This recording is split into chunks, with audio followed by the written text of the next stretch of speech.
Hey everyone, this is Rodea, and this is my case study presentation.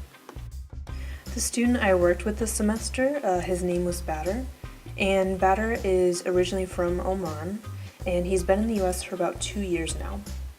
His native language is Arabic, and I was really excited to hear that that was the case because I have background knowledge in Arabic, and I thought that that would come in handy throughout the semester. Bader is in 6th grade. He lives with his mom, dad, older sister, and younger brother. He studied English in Oman for several years before coming to the US, so he clearly has background knowledge in the English language. When I first met him, Bader seemed very timid and he seemed to lack a lot of confidence, especially when speaking. So he has very high listening skills, but he seemed to have somewhat low speaking skills, especially when it came to pronunciation. He didn't seem very motivated to learn the language or to do his homework, but he did admit to me that he was getting bored of schoolwork, and I really think that he was overwhelmed with everything that was thrown at him because of his grade level and because of being an international student. In terms of my first impressions for Bader's learning needs, I think that he needed a lot of work for his writing. He forgot capital letters and punctuation, and his spelling was all over the place. For language production, I think that he needed to work on more complex sentences, and he could have practiced his pronunciation. I also noticed that he had issues with the verb conjugation and with subject-verb agreement. Lastly, like I said before, he really seemed to lack confidence in his speaking, and his favorite phrase was "I don't know," even if he actually did know. Throughout the semester, I think that I was able to help him kind of work on that confidence, and I think that this ties directly to language production. For orthography, I think we were also able to improve capitals and punctuation, and this kind of just took some reminding when he was working on his language arts homework. In terms of conjugation or traditional grammar, I didn't really focus that much on this at all because it never really affected my understanding of what he was saying. Lastly, he always liked to ask questions about meanings of words and phrases, but this desire to do so increased over the course of the semester, which is something that I really appreciated about working with Bader.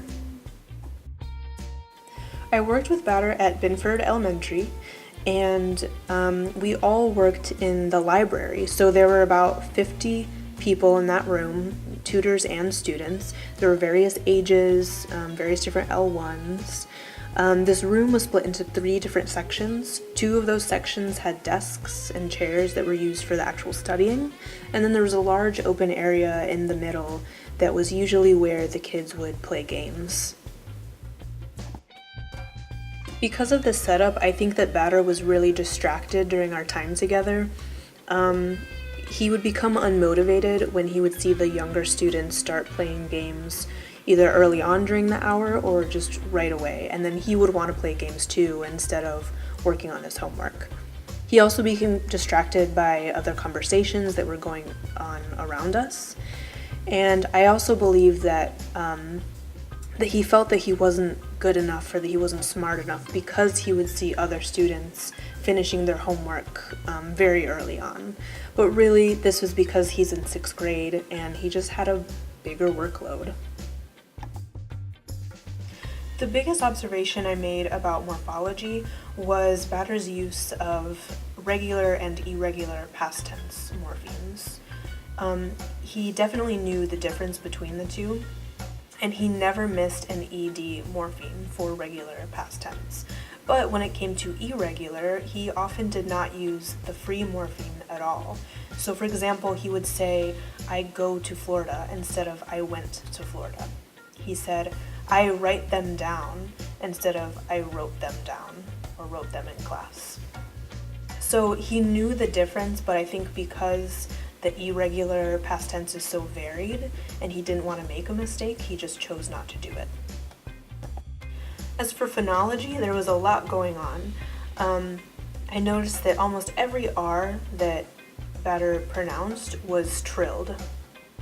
When it came to vowels, English has a lot of diphthongs and Arabic does not. So words like don't became don't. Again, we come back to the ed morpheme, and he would always pronounce it as ed, but in the environments where it's not supposed to be pronounced that way, he would always correct himself. So he would say walked, but then immediately say walked. I knew that Badr would have an issue with P, B, and V and F because in Arabic, P and V do not exist as phonemes. So words like please became bleeze. Words like victory became victory.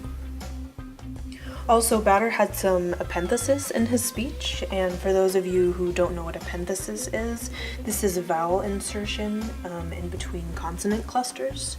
So, for example, the word dolphin became dolphin. The word helpful became helpful. So these LP and LF consonant clusters don't exist in Arabic. So this is why he's adding that extra vowel. We didn't work too much on pronunciation at all. So what I did was just model my own speaking so that he could hear my own pronunciation. Again, Badr loved asking questions about the meanings of words and phrases. So this picture on the right demonstrates me drawing what driveway meant, what lightning meant, and what hole meant.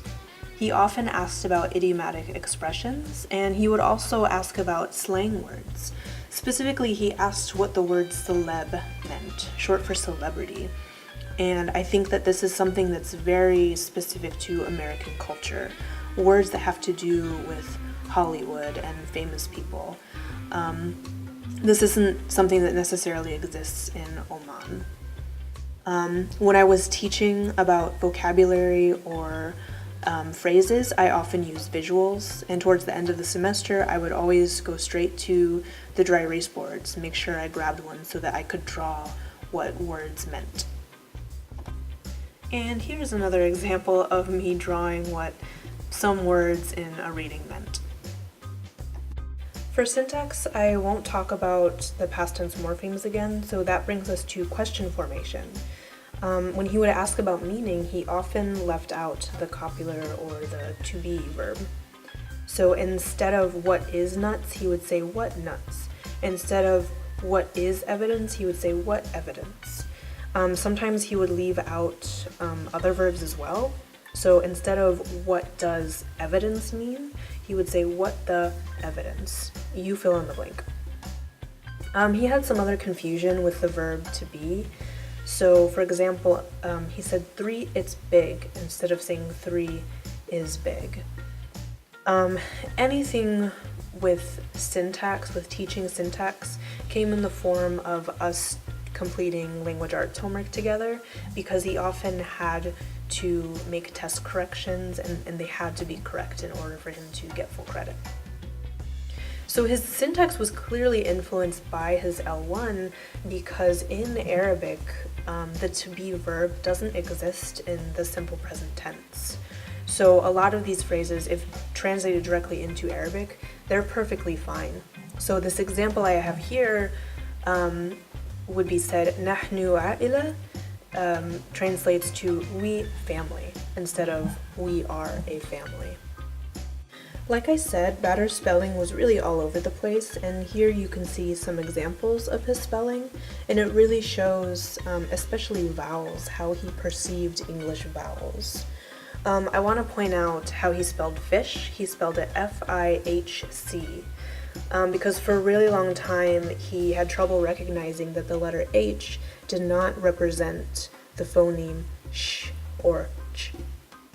Again, capitalization and punctuation were an issue, but because we worked so much on language arts homework and because I had to remind him over and over again, he really did improve on this aspect of writing. The biggest pragmatic observation I made was Badr's intonation. He was pretty monotone, So, especially with questions, his lack of rising or falling tone kind of made it hard to distinguish between a question and a statement. Also, because he lacked some contextual knowledge or cultural knowledge, it would affect his reading comprehension.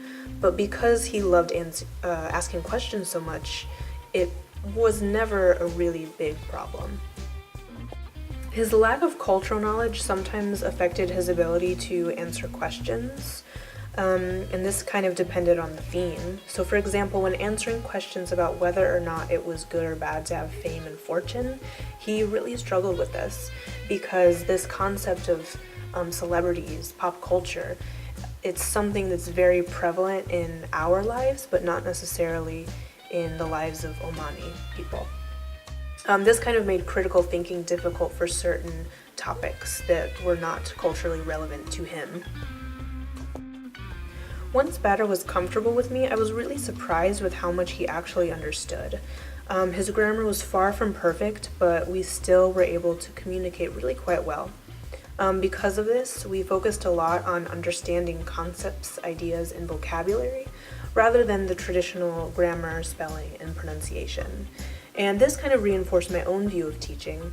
The fact that I think that learning concepts and ideas is more important than being able to dot all the I's and cross all the T's.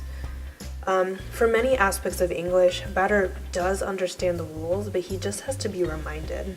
This was especially the case for his orthography, capitalization, and punctuation. Bader's confidence has really improved throughout the semester, and while he's still working on this, I think that he now has the tools to know how to ask for help and how to ask to form questions and how to ask for spelling, all those aspects that we worked on. One big reflection I had is that Enrich seems to be the epitome of the US educational system. The tutors represent the educators, the coordinators are like the administrators or the system itself. So while I wanted to kind of create my own curriculum, I had to follow the curriculum or the homework that was given to Bader by the administration, by the system. And this kind of prevented me from doing my own thing. Many ENL students get caught in the cycle of needing to complete their homework, and because of this, they don't have so much time to actually practice the language that they're learning. I really wanted to use the activities that I developed in this class, but because of time constraints and because of the way that this program was set up, I was not able to. However, I did work informally with him, and I believe that I used the acquisition model. So by practicing writing, by having daily conversations about normal topics, by reading story problems for his math class, Bader not only gained more confidence, but he also improved in pronunciation, in grammar, and in his knowledge of vocabulary. So even if it seems that a student is only improving their confidence, it's really permeating every single level of their language knowledge.